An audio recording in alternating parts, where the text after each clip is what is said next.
있습니다. 우리 보좌 앞에 모였네. 하나님 앞에 찬양 올려드립니다.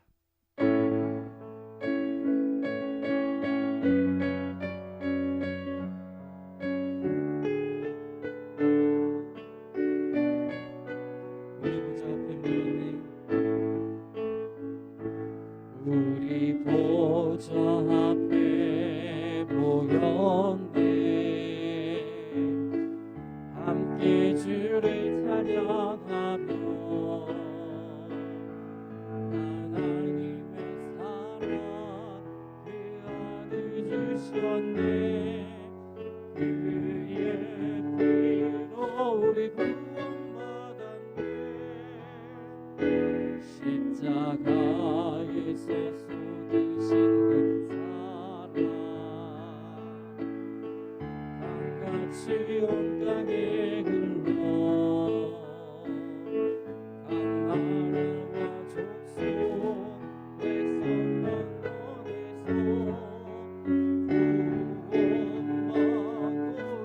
백성만 원해서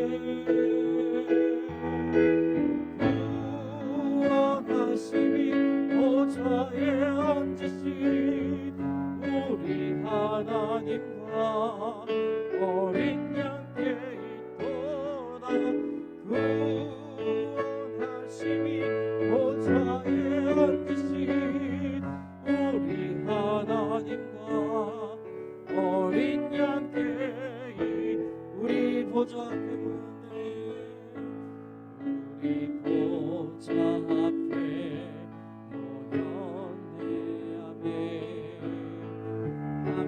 주를 찬양하며 하나님의 사랑 그 아들 주셨네.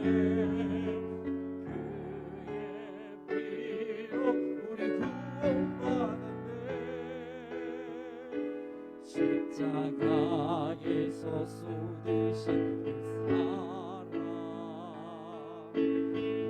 강같이 온 땅에 각 나라와 족속 백성만 보내서 구원받고 주 경배드리네.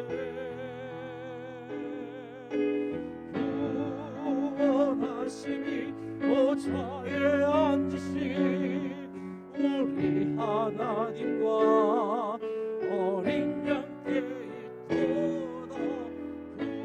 구원하심이 보좌에 앉으신 우리 하나님과 어린 양께 구원하심이 보좌에 앉으신 구원하심이 보좌에 앉으신 우리 하나님과 어린 양께 있도다. 구원하심이 보좌에 앉으신 우리 하나님과 어린 양께 있도다. 아멘. 우리 찬송가 123장입니다.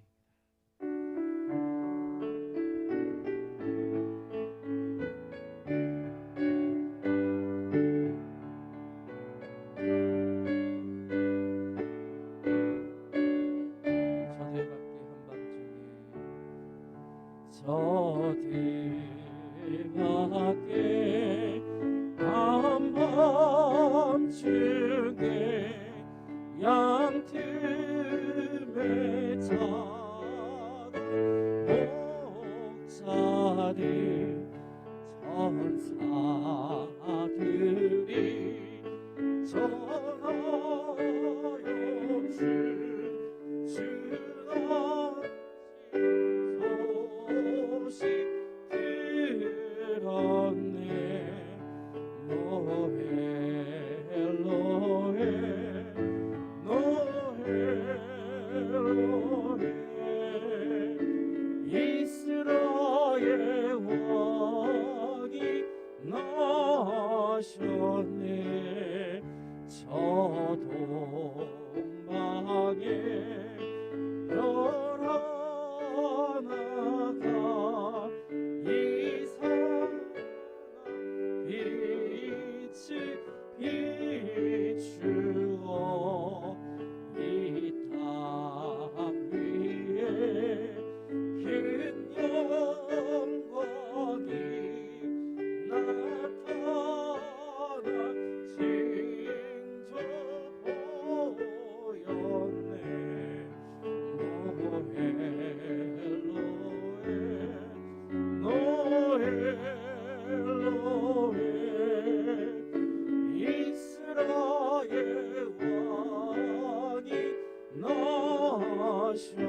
하더니 예수 누구신지 그 위에 오자 멈췄네.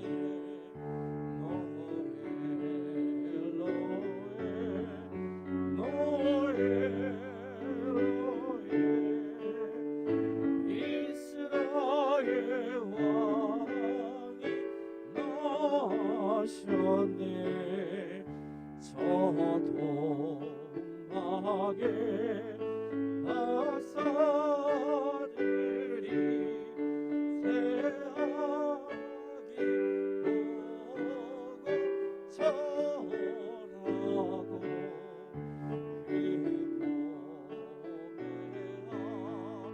다여로서 세 가지 예물 드렸네. 노예 노예 노예 노예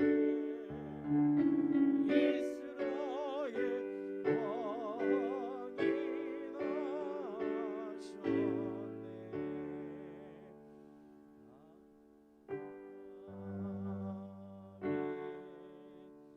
아멘. 이 땅에 우리의 죄악을 감당하시기 위해서, 이 땅에 또 평화를 위해서 우리 오신 우리 예수 그리스도를 우리 생각하면서 우리 찬송가 122장 우리 찬양하시겠습니다.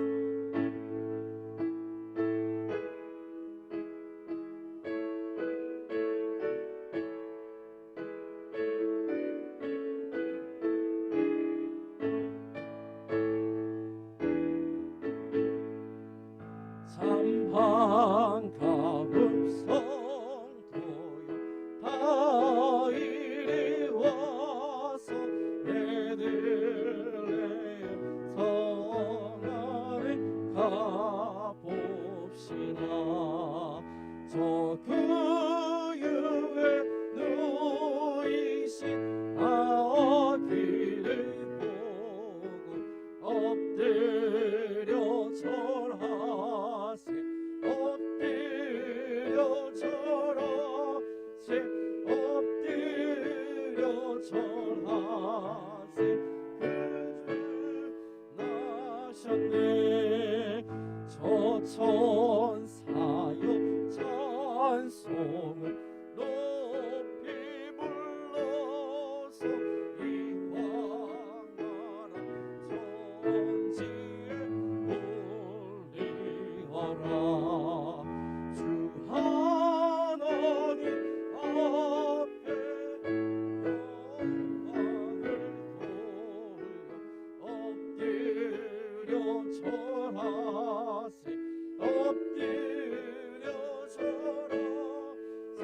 엎드려 절하세. 그 주 나셨네.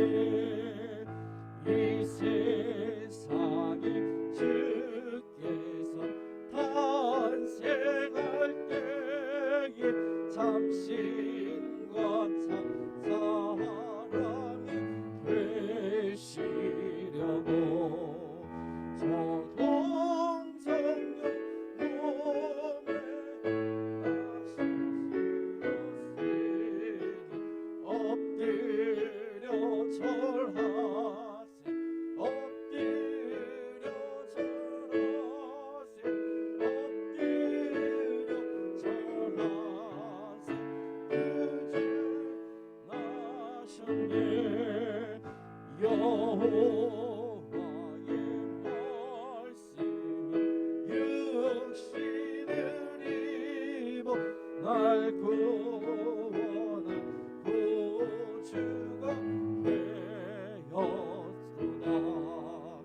내 감사와 찬송을 주 앞에 드려 엎드려 절하세. 엎드려 절하세.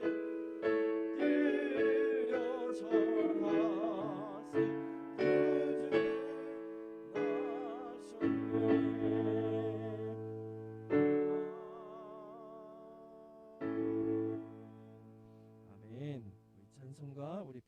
감사랑 찬양 하나 더 하나님 앞에 올려드립니다.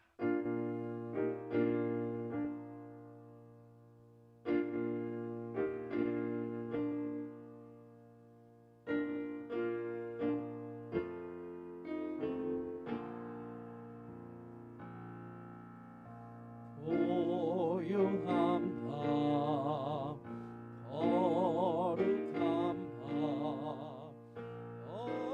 어둠에 묻힌 밤 주의 품에 앉아서 감사 기도 드리네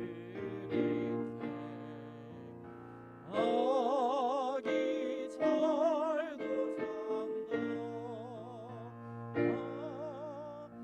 아기 잘도 잔다 고요한 밤 거룩한 밤 영광이 돌림 밤 천군 천사 나타나 기뻐 노래 불렀네 구주 나셨도다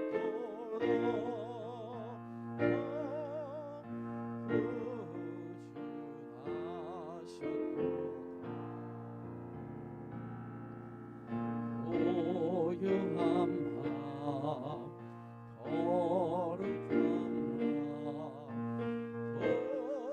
동방의 박사리 별을 보고 찾아봐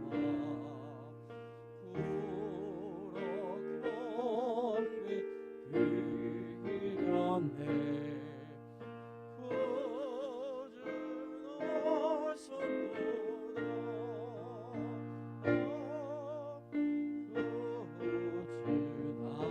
나셨도다 고요한 밤 거룩한 밤 주 예수 나신 그의 얼굴 반지가 세상 빛이 되었네 구주 나셨도다 구주 나셨도다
함께 묵상하심으로 수요 예배 우리 주님 앞에 올려드리겠습니다.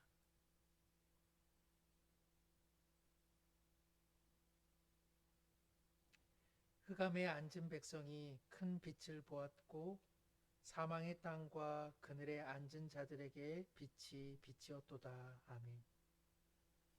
참 좋으신 하나님 아버지, 생명의 빛으로 사랑하는 아들 예수님을 보내사 우리의 어두운 심령 가운데에 밝은 구원의 빛 은총으로 내려주시니 진실로 감사를 드립니다. 아기로 구유로 자라남과 배움의 생명으로 우리에게 오신 예수님을 따라 우리도 작은 생명을 사랑하고 낮은 곳으로 마음을 향하며 언제나 주님의 마음을 배워갈 수 있도록 은총을 내리어 주옵소서. 흑암에 거하는 주님의 백성들을 향해 밝은 빛을 비추어 주신 성탄 즈음하여 우리의 심령 가운데 감사와 기쁨이 넘쳐나게 하여 주시고 우리를 위해 자기 아들을 버리신 하나님을 생각할 때마다 다시 한번 삶의 용기를 더하게 하여 주시옵소서. 가정에서 삶의 자리에서 주중 가운데 주님 앞에 우리의 마음을 드립니다. 모든 예배와 찬양과 기도와 말씀 들음 가운데에 성령의 인도하심과 운행하심으로 붙잡아 주옵소서. 어두운 시기 가운데 밝은 빛으로 생명을 더해주신 예수님의 이름으로 기도드립니다. 아멘. 우리 함께 찬송가 112장 드리도록 하겠습니다. 찬송가 112장입니다.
예선지에 어느 하여 배들레헴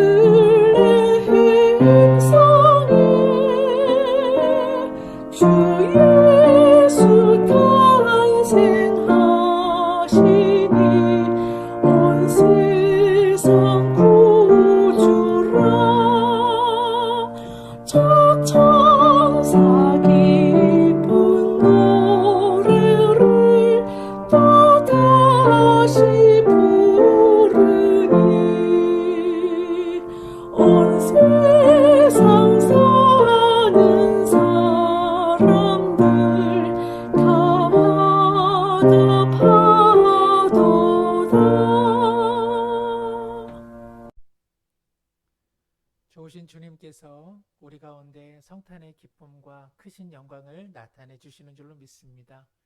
우리 함께 말씀을 나누기 전에 지난 주일 저녁에 교회 벽면에 아름다운 15개의 별을 달았습니다.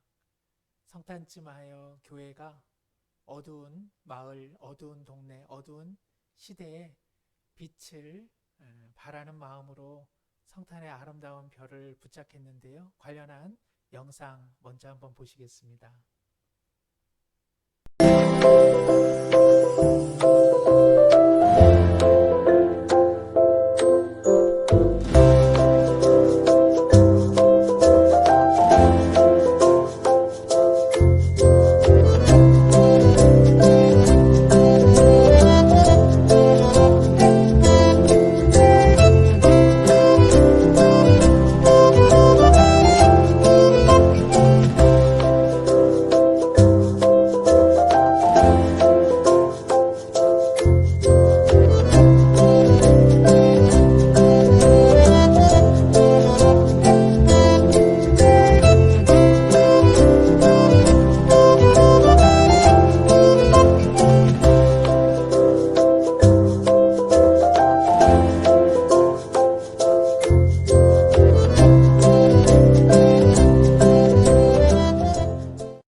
어떠세요? 모든 성도님들, 교회 빨리 가고 싶다.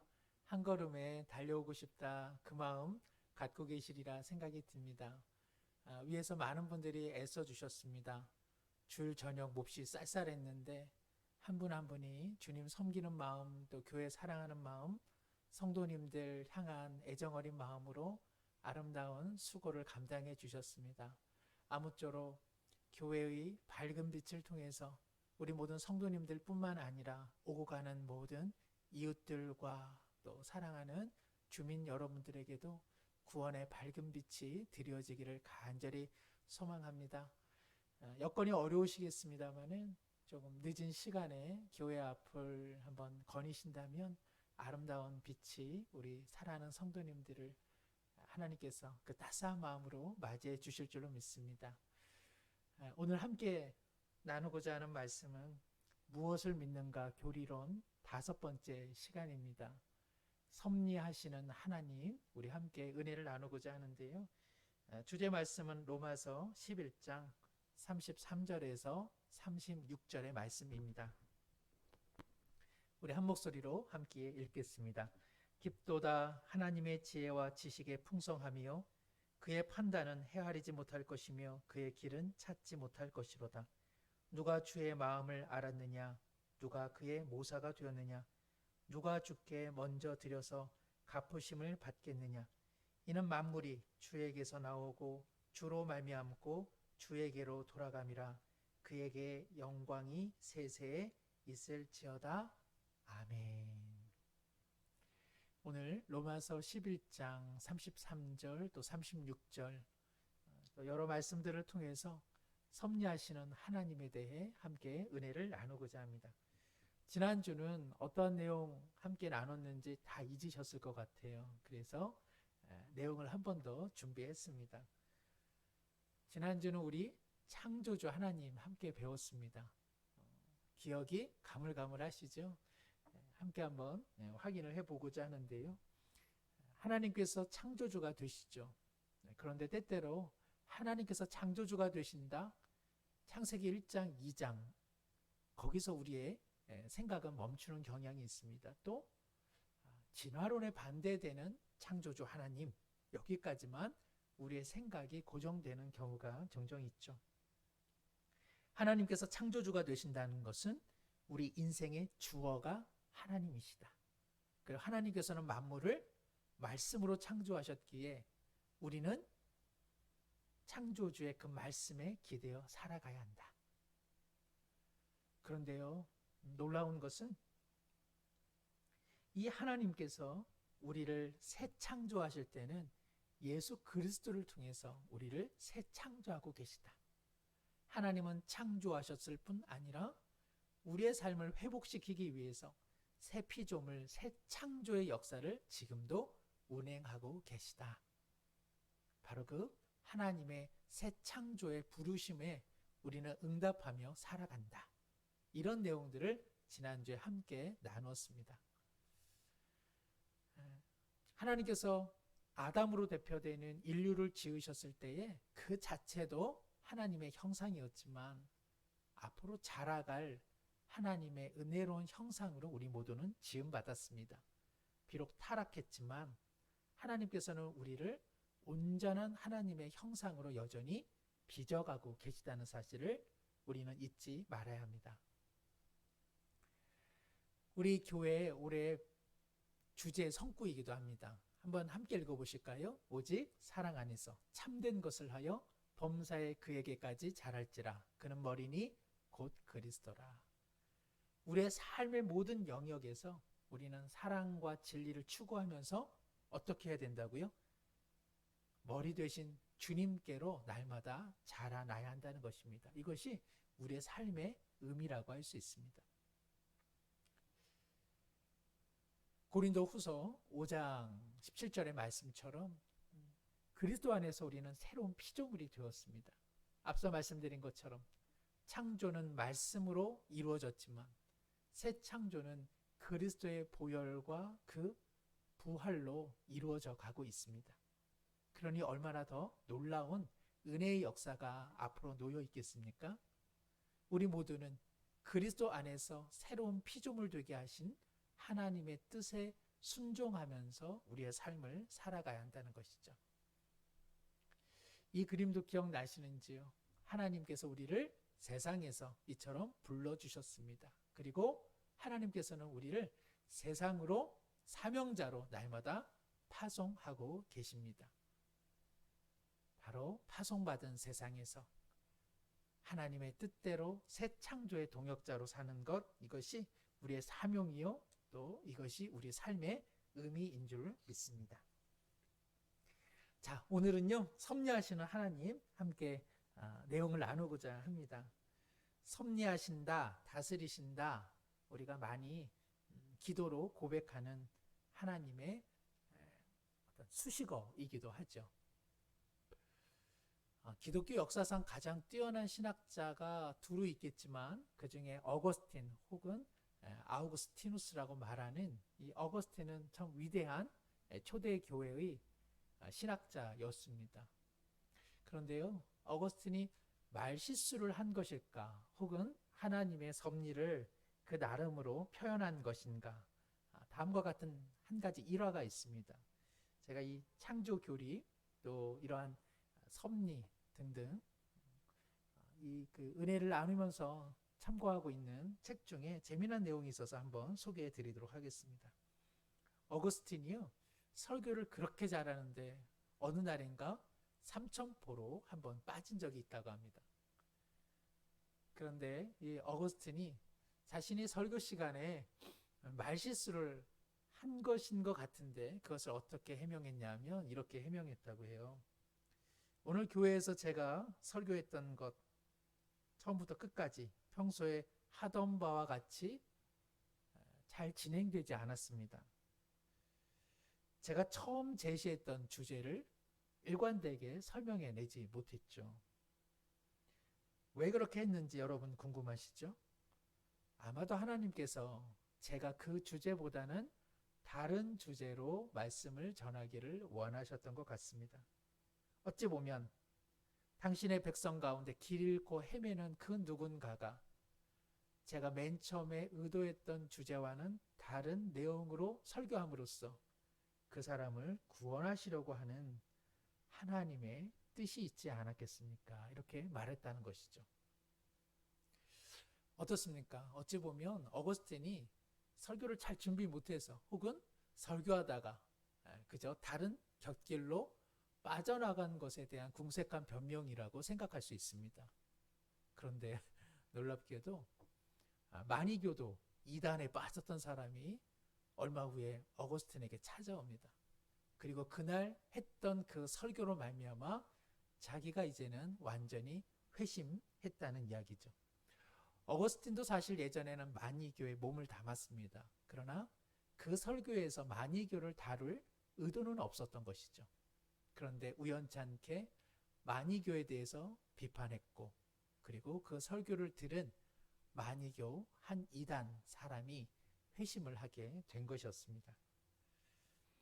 우리는 때때로 우리의 불완전한 실수 속에 또 우연한 선택 속에 하나님의 뜻이 이루어지는 것을 발견하고는 합니다. 그래서 우리는 종종 하나님의 뜻이 거기 있었나 봐, 하나님의 섭리가 거기 있었나 봐, 이렇게 이야기를 하게 되죠. 섭리하시는 하나님 관련해서요, 이 섭리라고 하는 말은 일반적으로는 다스리다, 이제 그런 뜻을 갖고 있습니다. 근데 일반적인 이 다스리다라고 하는 뜻을 우리가 하나님 또 성경에 우리가 이것을 투여하는 경우가 종종 있죠.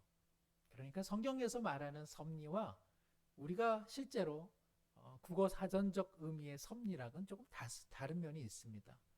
신학적으로 이 섭리는요, 하나님이 자신의 목적을 이루시고자 창조세계 그리고 인간에게 하나님께서 유지하는 방법, 그리고 만물과 인간을 인도하는 방법, 그리고 그 일 가운데 참여토록 하시는 그 은혜의 방법을 섭리라고 말합니다.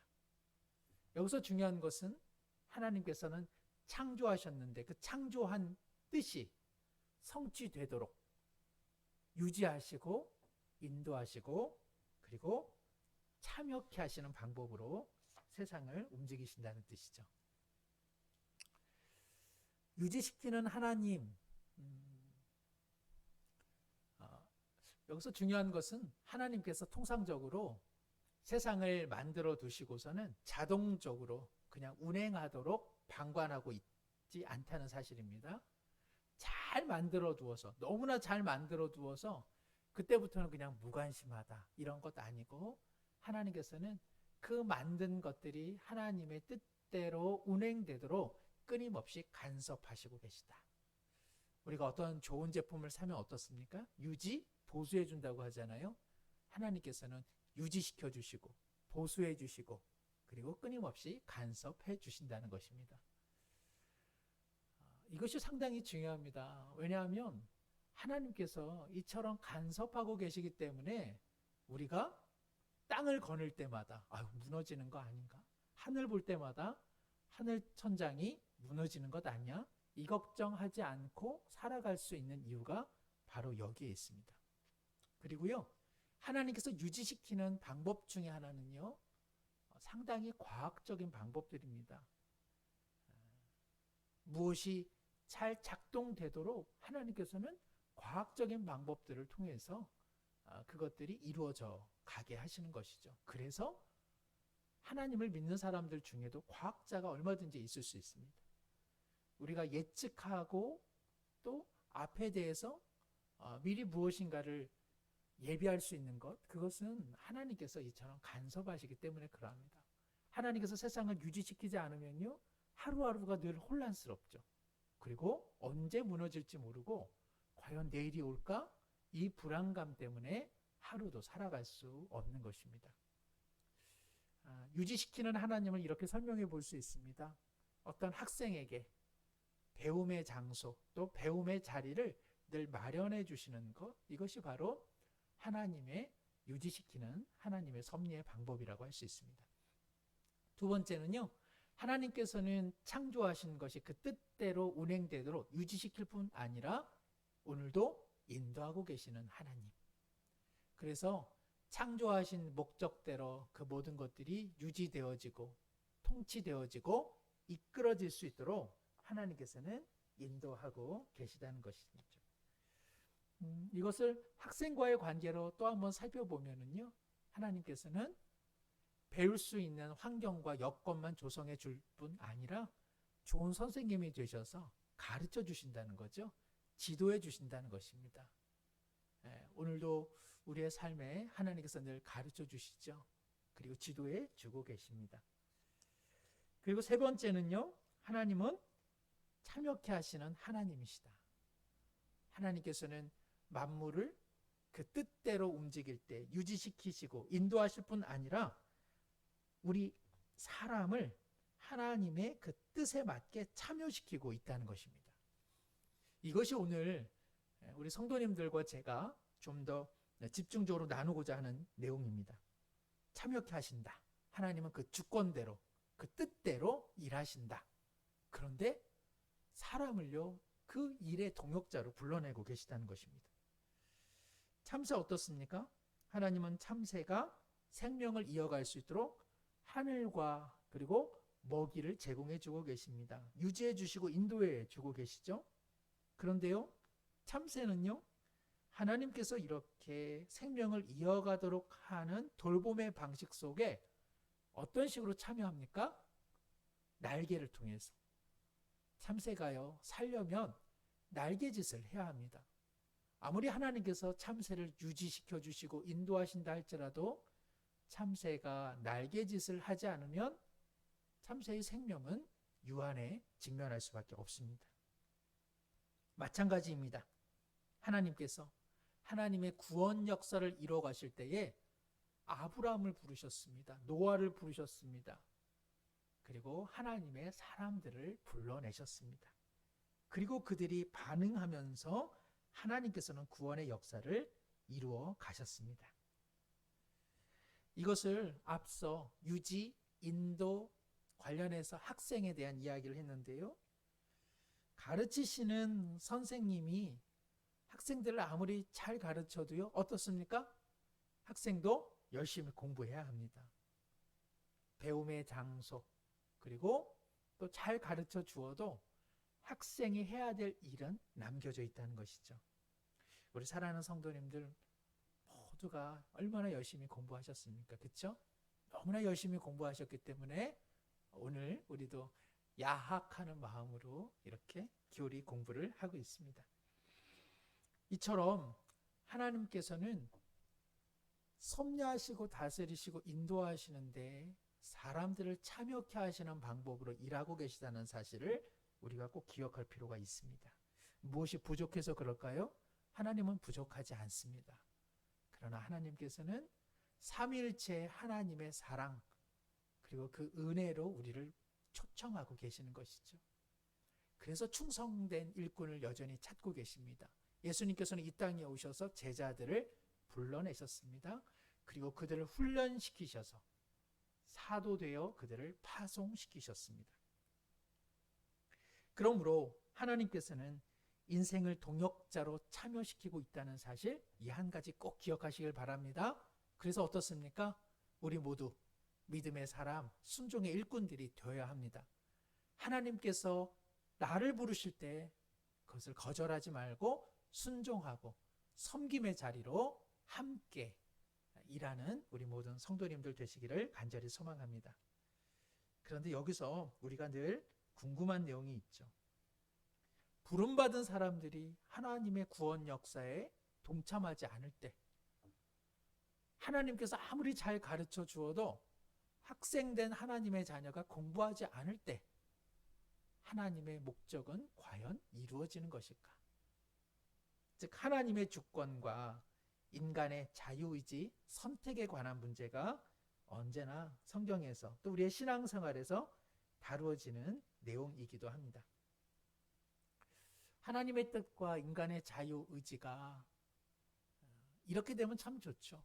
하나님은 그 뜻을 이행하시고 그리고 인간은 언제나 거기에 순종하면 좋은데 하나님이 원하시는 바에 인간이 응답하지 않을 때, 또 불순종할 때 바로 이 자유의지 문제가 일어납니다. 하나님께서 인간의 자유의 참여를 이렇게 통하여 일하시기 때문에 일어나는 이 문제, 어떻게 생각하세요? 하나님께서는 우리의 자유의지와 선택을 존중하실까요? 아니면 무시하는 걸까요? 또 하나님께서 우리의 자유의지와 또 우리의 선택에 너무 의존하신다면 과연 이 세상과 하나님의 뜻은 이루어질까요? 만약 하나님께서 우리의 자유의지와 선택을 존중하지 않으신다면 하나님의 뜻은 이미 결정되었기에 우리의 자유 또 우리의 선택이 무슨 의미가 있을까? 이런 생각을 우리 모두 하게 됩니다. 하나님의 뜻과 인간의 자유의지 문제에 관련해 가지고요. 이렇게 세 가지 통상적인 견해가 있습니다. 첫 번째는요. 하나님의 뜻 그리고 인간의 자유의지에 있어서 인간의 자유의지를 하나님께서는 겉으로는 사용하시는 것 같아도 실제로는 사용하지 않는다는 것이죠. 그래서 이미 다 결정되어 있다는 그러한 사고입니다. 이미 모든 게 결정되어 있어서 인간은 그저 운명론적으로 살아간다. 두 번째는요. 하나님께서 인간의 마음을 움직이시지만 결국 이에 대한 선택은 사람이 하는 것이기에 모든 선택권은 결국 사람에게 있다. 세상은 유동적이다. 이렇게 보는 견해도 있습니다. 맨 처음에 말씀드렸던 첫 번째는 이미 결정되어 있다. 두 번째 것은 인간이 좌지우지할 만큼 세상은 유동적이다. 이 두 가지 모두는 우리가 피해야 될 견해입니다. 세 번째가 우리의 보다 성경에 가까운 뜻이라 할 수 있는데요. 즉 하나님의 섭리, 즉 주권적인 뜻과 인간의 자유의지, 즉 선택이 함께 공존하는 방법으로 하나님의 뜻은 세워지고 이루어진다는 것입니다. 아멘은 되면서도 이게 참 머리로는 이해하기가 어렵습니다. 하나님의 뜻, 하나님의 주권적인 뜻이 세워지면서도 하나님은 인간의 자유의지를 사용하시면서 존중하면서 함께 공존하는 상태로 하나님의 뜻이 이루어진다는 것이죠. 이것이 결코 머리로 쉽게 납득되지 않고 또 논리적으로 이것이 규명되기 어렵기 때문에 교파가 나눠지기도 하고요. 교파 내에서도 생각이 다르기도 합니다. 그래서 저마다의 교리가 있기도 하죠. 신학자들 가운데서도요. 어떤 부분에서는 일치하면서 이 부분에 대해서는 일치하지 않는 경우도 있습니다. 결국은 어디에다 방점을 찍느냐 하는 것입니다. 주권 쪽에 방점을 찍을 것인가 아니면 인간의 자유 선택에 방점을 찍을 것인가. 하나 조금 말씀드리고 싶은 것은요. 고대 사회 속에서는 이 주권이라는 말 그리고 왕의 주권이라고 하는 말이 이렇게 왕실에게 계속 이양이 되었습니다. 그러니까 사실상 백성들의 참여는 없었던 것이죠. 그런데 우리가 주권이라는 말을 이와 같은 관점으로 성경으로 들어가서 보면은 조금 오류가 납니다. 즉 성경에서 말하는 하나님의 주권은 그저 왕이 되어서 자신의 뜻대로만 행하는 그런 주권이 아니기 때문에 그러합니다. 하나님의 주권은 자신의 백성들에게 계속 이양시켜주고 그리고 자신의 주권에 백성들을 계속 참여시키는 방법의 주권이기 때문에 그러합니다. 그러므로 세상적인 주권의 시각으로 하나님의 주권을 이해해서는 안 되고 성경의 관점, 즉 하나님은 자신의 뜻대로 모든 것을 운행하시면서도 그 뜻 안에서 자기 백성들을 초청하고 참여시키는 방법으로 일을 하고 계시다는 것이죠. 이것이 바로 오늘 우리를 부르시는 하나님의 놀라운 신비입니다. 하나님의 주권 그리고 이러한 자유의지 어디에다가 강조를 둘 것인가 여러 모양의 이견들이 있지만 중요한 것은 매끄러운 정답이 없다는 것을 기억하시길 바랍니다. 뭐라고요? 매끄러운 정답이 없다. 수학처럼 딱 떨어지는 정답이 없는 문제 중에 하나가 바로 하나님의 주권과 인간의 자유의지 내용입니다. 저는 이쪽 물리학 쪽은 전혀 모릅니다. 그런데 이번에 함께 교리에 대한 내용들을 공부하면서 아인슈타인이 다른 의미로서 충돌하고 있는 과학의 법칙 이로 인해서 고민한 것을 제가 알게 되었습니다. 거시적 세계 속에서 이루어지는 과학적 법칙과 미시적 세계에서 이루어지는 과학 법칙이 서로 충돌을 일으킨다는 것이죠. 이것을 이제 소위 상대성 이론 그리고 미시 세계에서는 양자 역학의 이론이라고 하는데 이 두 이론은요, 지금까지도 각각의 영역에서는 올바른 법칙이면서도 두 법칙이 조화를 이룰 수 없는 그러한 난해한 법칙으로 알려져 있습니다. 그래서 과학 세계에서는 이 거시적 세계의 상대성 이론과 미시적 세계의 양자 역학, 이 문제를 하나로 조화를 이루고자 부단히 애쓰고 있지만 아직까지도 조화로운 원리가 만들어지지는 않았습니다. 그런데 여기서 중요한 것은요, 과학의 영역에서도요, 이 두 가지 법칙은 나름의 영역에서는 다 의미가 있고 충실한 법칙이다. 그러나 조화의 문제에서만 어려움을 갖고 있다. 이렇게 설명되어지고 있습니다. 제가 이 말씀을 드린 이유는 하나님의 주권과 그리고 인간의 자유의지, 선택의 문제는 둘간을 매끄럽게 조화시키기는 어렵지만 그렇다고 해서 하나를 희생시킬 수는 없다는 것입니다. 각자의 영역에서는 얼마든지 의미 있는 주님의 뜻이기 때문에 그러합니다. 그래서 이것을 억지로 매끄럽게 조화를 이루려고 하는 것은 오히려 잘못된 교리로 빠질 때가 많이 있습니다.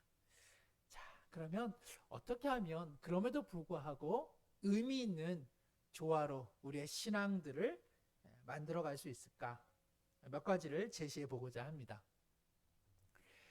주권과 자유와 관련해서요, 섭리하시는 하나님을 우리가 고백할 때 먼저 꼭 기억할 것은, 신앙은 사랑하는 하나님, 우리를 잘 아시는 하나님과 인격적 교제 속에서 이뤄가고 있다는 사실을 꼭 기억해야 합니다.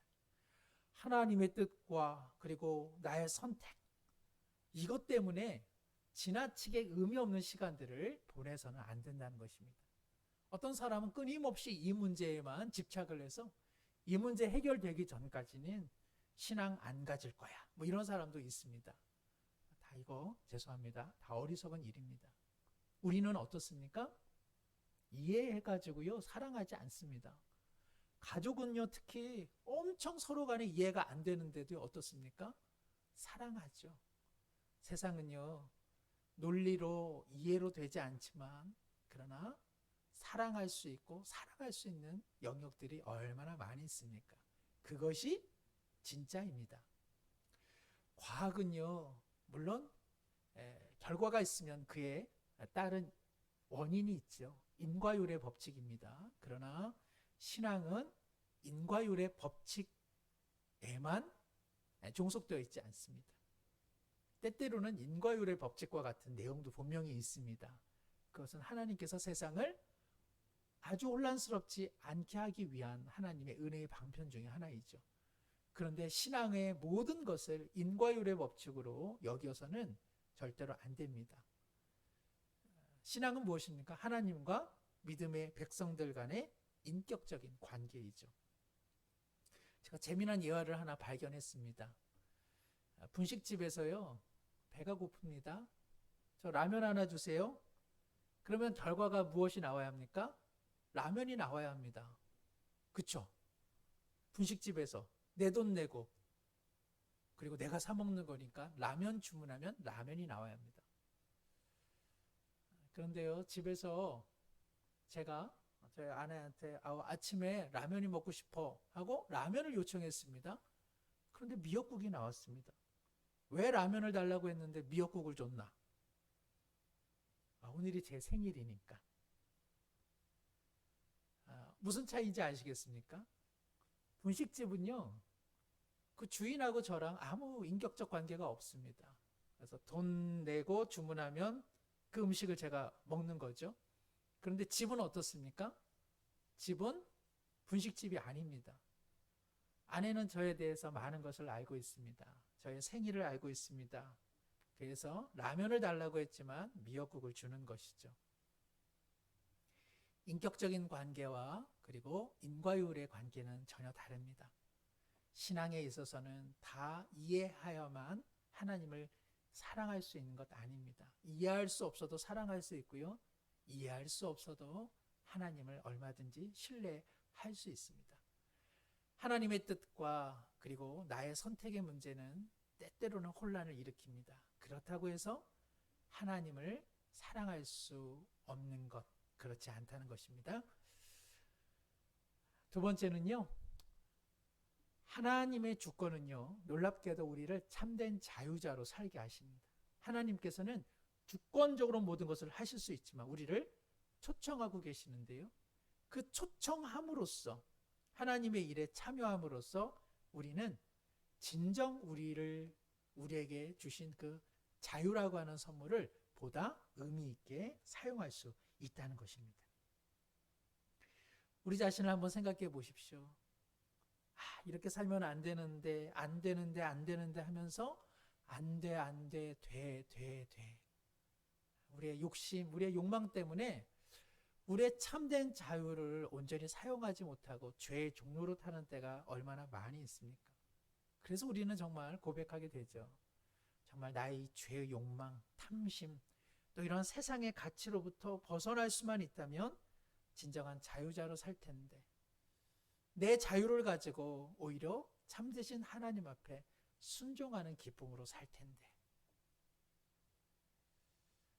그래서 하나님의 은혜가 임하면 그 자유는요, 어느 시인의 말처럼 복종하는 기쁨의 자유가 되는 것이죠. 저는 예전에 그 책이 늘 기억이 납니다. 신앙생활 초반에 읽었던 그림책인데요. 예전에도 한번 말씀드렸습니다. 드넓은 해변가에 한 여인이 철창 속에 갇혀 있습니다. 하나님, 왜 저의 자유를 이처럼 속박하고 있습니까? 이 철창에서 나가서 드넓은 바다를 배경으로 저는 날고 싶은 인생인데 왜 하나님 저를 믿게 하셔서 이런 율법과 계명에 사로잡혀 제 꿈도 제 개성도 발휘하지 못하는 이 철창 속에 저를 가두어 두었습니까? 이렇게 외칩니다. 저도 그 책을 보면서 공감이 됐어요. 나도 이거 신앙세계, 교회 생활에 이거 빠지는 거, 이거 계명과 어떤 율법의 감옥 속에 갇히는 거 아니야.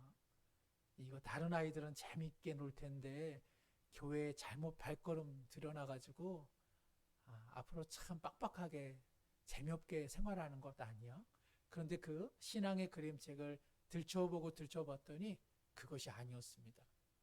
이 여인은요, 철창 속에 들어있지 않았습니다. 이 여인은 철창 밖에 있었습니다. 그런데 알고 보니까 이 여인은 철창 속에 들어가려고 했던 것이었습니다. 하나님께서 우리에게 주신 자유는 철창 밖에서 하나님이 주신 그 드넓은 은혜의 세계 속에서 창공을 향해 마음껏 날아오르라고 주신 자유인데 우리는 죄의 감옥 속으로, 탐욕의 감옥 속으로 오히려 들어가고 있는 그런 죄의 종로로 타는 자유를 구가하고 있었던 것이죠. 그런 측면에서요, 요한복음 8장 32절은 이렇게 말합니다. 진리를 알지니 진리가 너희를 어떻게 한다고요? 자유롭게 하리라. 진리를 알지니 진리가 임하면 너희가 참 자유자가 될 것이다. 물론 이 자유는 하나님의 뜻대로 하나님의 형상으로 지음받은 그 멋진 삶을 향한 자유이겠죠. 이처럼 하나님의 주권은 우리를 속박하는 자유가 아니라 어떻게 한다고요? 우리의 선택, 우리의 자유의지를 진정한 자유의 의미로 사용하도록 하고 계시다는 것입니다. 세 번째는요, 하나님의 주권과 자유의지를 조화시키는 데 있어서 중요한 것은 기도할 때에 이루어진다는 것입니다. 예수님께서는 마태복음 6장 9절에서 10절, 우리가 잘 아는 주의 기도문을 이렇게 말씀해 주셨습니다.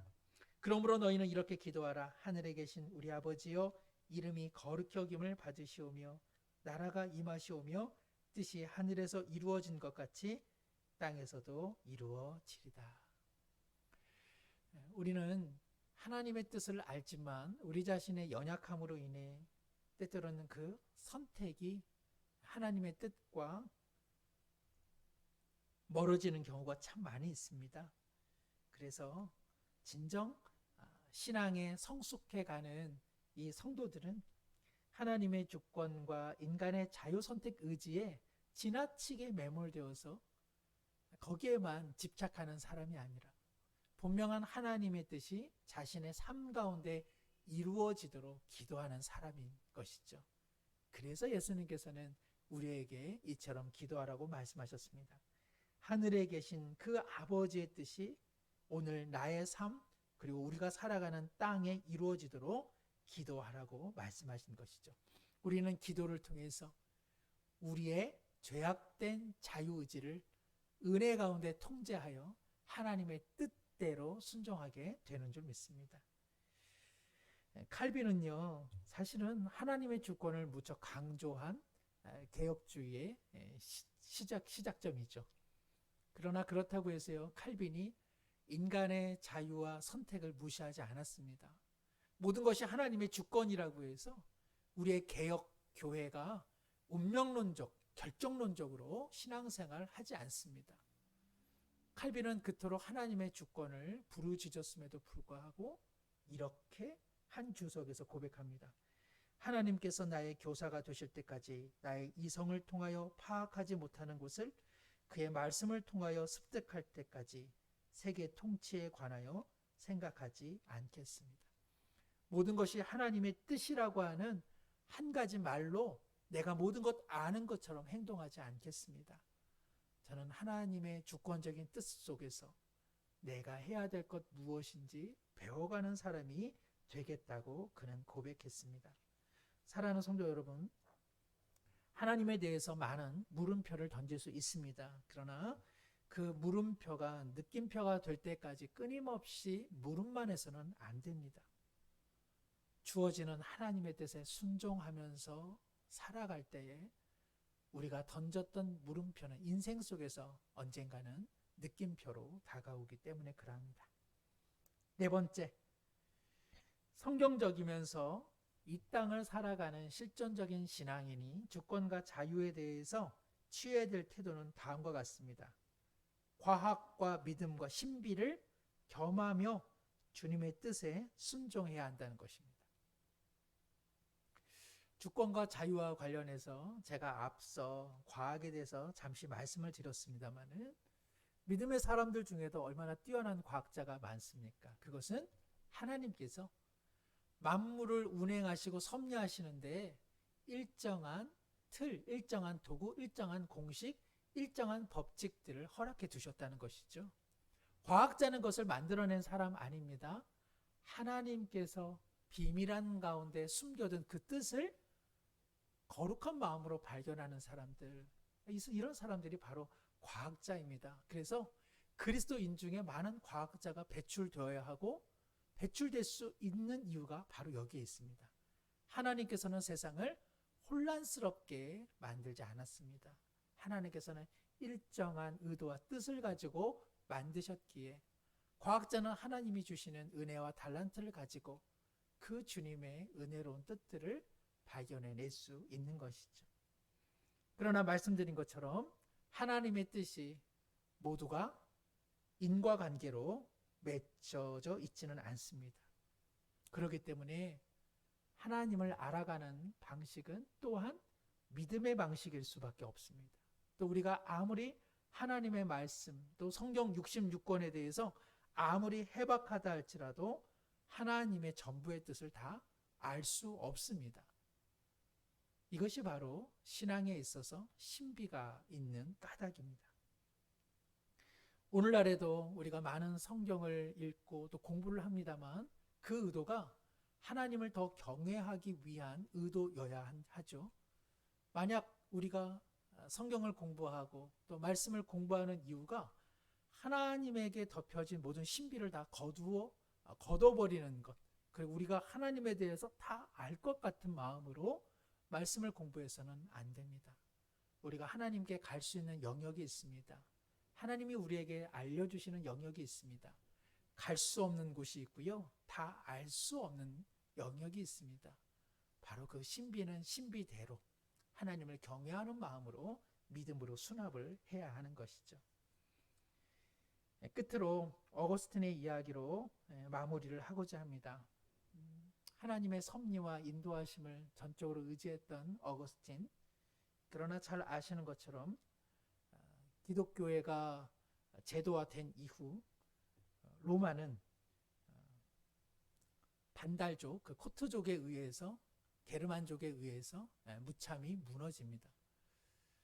정말 영원할 것 같았던 기독교 왕국과 같았던 로마 제국이 일시에 무너지는 참담한 현실 속에서 어거스틴은 신학적 질문을 하지 않을 수 없었던 것이죠.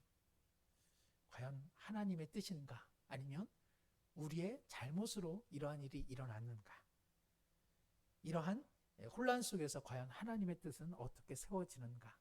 소위 말하는 하나님의 도성 그리고 인간의 도성이라고 하는 신학적 난제에 부딪히게 됩니다. 어거스틴이 했던 말 중에 이런 말이 있습니다. 우리가 겪고 있는 이 재앙의 시기에 나는 하나님께 기도합니다. 이 도시가 적들의 굴레에서 해방될 수 있기를 기도합니다. 그러나 하나님의 계획이 이와 다르다면 당신 종들에게 하나님의 뜻을 이뤄낼 수 있는 굳센 힘을 주시거나 아니면 저를 이 세상에서 거두어 당신 곁에 받아들여 달라고 기도한다는 것을 알아주시기를 바랍니다. 어거스틴이 아무리 뛰어난 신학자였을지라도 하나님에 대한 모든 뜻을 알 수는 없었습니다. 그는 로마가 무너지는 현실 속에서 하나님 앞에 실존적인 한 신앙인으로 이렇게 기도한 것이죠. 하나님, 이 위험에서 우리를 구원해 주십시오. 이 위험을 우리의 손을 통해 이겨내야 한다면 주님 용기를 주십시오. 그러나 이 어려움을 해결할 수 없다면 이 어려움으로부터 벗어날 수 있도록 제 생명을 주님 앞에 의탁드립니다. 사랑하는 성도 여러분, 어떠한 뛰어난 신학자도 하나님의 자유와 인간의 선택 그리고 섭리하신 하나님의 운행의 신비를 다 알 수는 없었습니다. 그것은 그들도 마찬가지고 그리고 하나님을 믿는 우리도 마찬가지입니다. 우리는 이 하나님의 뜻과 그리고 인간의 자유의지의 문제에 물음표를 던질 수는 있지만 여기에 신앙이 모든 것이 있는 것처럼 생활해서는 안 됩니다. 하나님은 우리가 주님을 신뢰하기를 원하고 계십니다. 그리고 우리가 다 이해할 수 없어도 얼마든지 하나님의 뜻에 순종하며 살아갈 수 있는 성령의 은혜를 주셨습니다. 요즘 살아가는 것이 얼마나 힘이 드십니까? 어떤 한 권사님 또 집사님 어쩜 그렇게 같은 말씀을 저에게 주셨는지 몰라요. 목사님, 살아가는 게 너무 힘이 듭니다. 그런데 하나님 생각하면 마음에 기쁨이 있고 감사가 있습니다. 이게 얼마나 대비되는 이야기입니까? 세상이 힘듭니다. 그런데 하루하루 살아가는 것이 감사가 있다고 얘기합니다. 사랑하는 성도 여러분, 산다는 것 그리고 신앙생활 한다는 것은 모든 것을 다 이해할 수는 없는 것입니다. 이처럼 힘든 상황 속에서도 그런데 또 감사할 수 있는 것, 바로 이것이야말로 신앙의 힘이 아니겠습니까? 바로 이것이야말로 주권적이신 하나님의 은혜가 우리 가운데 머물러 하나님의 뜻대로 고백할 수 있는 신앙과 참 믿음의 힘이 아니겠습니까? 이 시간에 함께 기도하기로 잠시 한번 가정에서 함께 기도하길 원합니다. 주님, 주님의 뜻을 다 헤아릴 수는 없습니다. 그러나 인도하시고 그리고 섭리하시고 다스리시고 나를 동역자로 불러주시는 주님의 은혜의 손길에 쓰임받아 다시 한번 하나님의 뜻대로 살아가는 참 자유인이 되게 하여 주옵소서.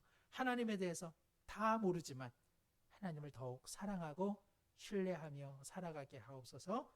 이 시간 잠시 한번 기도하겠습니다.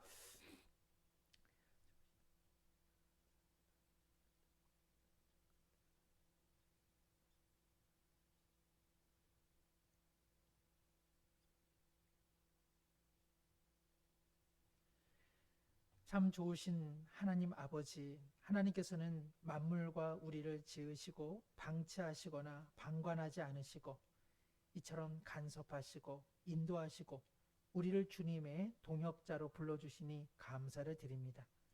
비록 주님의 뜻 다 헤아릴 수는 없지만 하나님을 사랑할 수 있음에 감사를 드립니다. 하나님의 주권적인 뜻 속에서도 우리의 자유 의지를 멸시하지 아니하시고 사용하시고 또 선하게 또 이용하시는 주님의 은총으로 인해 감사를 드립니다. 주님 바라옵고 원하옵기는 하나님의 뜻을 더욱 잘 알아 하나님의 부합된 방법으로 하나님의 뜻에 순종하는 방법으로 우리의 자유가 참 생명으로 쓰임받을 수 있도록 인도해 주옵소서. 예수님의 이름으로 기도드립니다. 아멘. 예, 할렐루야. 예, 아마 다 영상으로 보고 계시겠습니다만은 우리 또 이 앞에 이렇게 또 주님의 기쁨을 함께 나누고자 성탄의 장식을 조금 했습니다. 여기 앞에 보시면 포인세티아가요 축복이라고 하는 뜻을 갖고 있습니다. 사랑하는 우리 모든 성도님들 삶과 가정과 또 생업 위에 성탄의 축복이 함께 하시기를 간절히 소망합니다. 우리 교회 소식 몇 가지 알려드리겠습니다. 코로나19로 인해서 온라인 예배를 계속 드리게 됩니다. 안타까운 마음이실 텐데요. 하나님께서 위로 더해 주시기를 원하고 그럼에도 불구하고 우리 삶의 자리에서 바른 예배자로 주님 앞에 경배드리기를 원합니다. 이번 주 또 주일 예배 오전 10시 45분에 유튜브로 송출되고요. 교육부서 온라인 예배로 진행되어집니다. 새벽기도 월요일부터 금요일까지 우리 홈페이지를 통해서 만나실 수 있습니다. 금주 목요일 새벽기도는 우리 금요일 날에 성탄 예배가 진행되기 때문에 성탄 예배로 대치하도록 하겠습니다.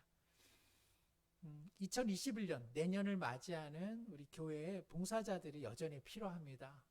이전까지는 주일학교와 또 찬양대 봉사자 이렇게 저희 그 광고를 드렸었는데요. 혹시 나는 예배 안내자로 내년 1년 동안 섬기길 원한다. 나는 새가족부 또 전도부에서 나는 섬기길 원한다. 또 뿐만 아니라 주일학교 교사 또 복지부 또 방송부에서 또 찬양팀도 한번 섬겨보길 원합니다 하시는 분들은요 교회로 꼭 연락을 주시면 좋을 것 같습니다. 그러지 않으면 이제 교회에서 임명을 하게 되거든요. 그러니까는요 우리 모든 성도님들이 내가 이런 달란트 이런 열정들이 있는데 한번 섬겨보겠다 하시는 분들이 계시면 주저 말고 또 교회로 연락을 주시면 감사하겠습니다. 지난 주일 정기 재직회가 있었습니다. 우리 재직분들과 함께 2020년 결산, 2021년 예산 함께 보고 내용을 나누고 함께 기도하는 시간을 가졌습니다. 은혜 가운데 예결산이 잘 마무리되었고요. 또 내용도 잘 완비가 되었습니다. 한 해의 살림을 또 내년에도 살림을 운행케 하시는 주님 앞에 감사를 드립니다. 관련해서요. 금주 주일에 공동의회가 있습니다. 내용들이 잘 완비됐고 또 재직회에서도 잘 내용들이 숙고된 내용들입니다. 그래서 교회와 또 재직들을 믿어주시는 마음 또 기도해 주시는 마음으로 참석해 주시면 좋겠다는 생각이 있습니다. 코로나19 때문에 아시는 것처럼 교회에 많은 분들이 함께 미치하기가 어렵습니다. 그럼에도 불구하고 공동의회에 좀 참석을 원하시는 분들은요. 앞서 주일 저녁에 교회에서 보냈던 문자 내용을 참조하셔서 사전에 교회에 꼭 연락해 주시길 바랍니다. 그래야만 저희가 코로나19 속에서 어떻게 운행해야 될까 준비를 할 수 있기 때문에 그러합니다. 꼭 기억해 주시기를 바라고요. 참석을 원하시는 분들이 계시면 내일 저녁까지 꼭 연락을 사전 주시기를 바랍니다. 금주 금요일은 성탄절입니다. 성탄 감사 예배를 주님 앞에 올려드리겠습니다. 아쉽지만 온라인으로 예배가 진행되어지죠. 오전 10시 45분에 유튜브로 방송 송출해 드리겠습니다. 성탄의 기쁨 또 감사함으로 주님 앞에 나가는 우리 모든 성도님들 되시기를 바랍니다. 송구영신 예배가 다음 주 목요일에 계획되어 있습니다. 관련해서는 다시 한번 말씀을 드리도록 하겠습니다. 우리가 성탄 찬양을 주님께 그래서 성탄의 기쁨을 함께 누리기를 원하는데요.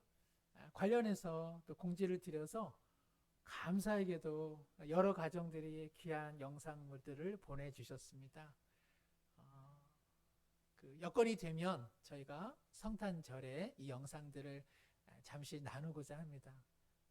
우리 교육자들과 함께 먼저 시청을 했습니다. 얼마나 기쁘고 얼마나 감사함이 큰지 모르겠습니다. 마음 같아서는 우리 성도님들과 빨리 좀 봤으면 하는 마음이 가득합니다. 참 기쁘고 감사한 마음입니다.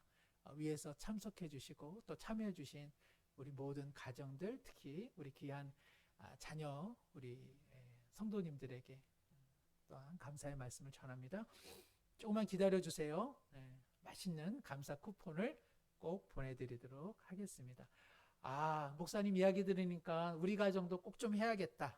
그렇다면 오늘 밤 한 10시, 11시까지 저희가 오늘 밤까지 받도록 하겠습니다. 그래서 영상을 보내주시고자 하는 분들은요, 메일 등등을 통해서 보내주시면 감사하겠습니다. 죄송합니다. 또 편집을 해야 되니까 오늘까지만, 오늘 밤까지만 내용을 받도록 하겠습니다. 감사합니다. 그리고 한 가지 더 말씀드리는 것은 지난주에 달력을 배부하기 시작했습니다. 달력을 아직 수령하지 못하신 우리 성도님들이 계시다면 순장님들을 통해서 배부가 됩니다. 순장님에게 확인을 해서 달력들을 가정당 하나씩, 혹여 좀 필요하신 분들은 2부 이렇게 순장님들과 소통하면서 달력을 수령하시길 바랍니다. 사랑방 구역에 편성되지 못하신 분들은 교회에 연락을 주시면은 교회에 오시면 또 달력을 드리도록 하겠습니다. 우리 함께 주기도문 드림으로써 수요 예배 마치도록 하겠습니다. 함께 기도하겠습니다. 하늘에 계신 우리 아버지여, 이름이 거룩히 여김을 받으시오며 나라가 임하시오며 뜻이 하늘에서 이루어진 것 같이 땅에서도 이루어지리다. 오늘 우리에게 일용할 양식을 주시옵고 우리가 우리에게 죄진 자를 사하여 준 것 같이 우리 죄를 사하여 주시옵고 우리를 시험에 들게 하지 마시옵고 다만 악에서 구하시옵소서. 나라와 권세와 영광이 아버지께 영원히 있사옵나이다. 아멘.